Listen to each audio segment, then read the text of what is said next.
నా హృదయపూర్వక నమస్కారాలు. నేను జిల్లెళ్లగడ్డ సర్పంచ్ అభ్యర్థిగా లావుడ్య స్వరూప. నా గుర్తు ఫుట్బాల్ గుర్తు. భారీ మెజార్టీతో గెలిపియాలని నేను జిల్లెళ్లగడ్డ గ్రామస్తులకు పదే పదే కోరుతున్నాను. ఇక కొన్ని పనులు అడిగినారు, దాని ప్రకారం మీ దగ్గర మాట ఇవ్వడం జరిగింది.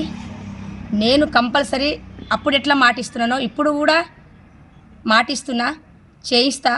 ఈ 5 సంవత్సరాలు నాకు అవకాశం ఇవ్వాలని నా గ్రామస్తులకు పదే పదే కోరుతున్నా.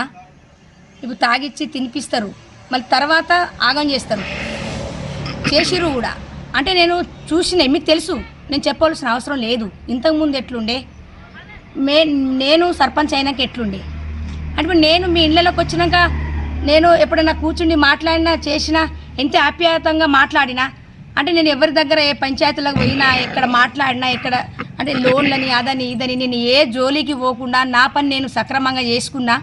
మీరు కూడా నన్ను నమ్మినరు. మీ సహకారంతోనే భారీ మెజార్టీతో గెలిపియాలని నేను జిల్లెళ్లగడ్డ గ్రామస్తులకు పదే పదే కోరుతున్నా.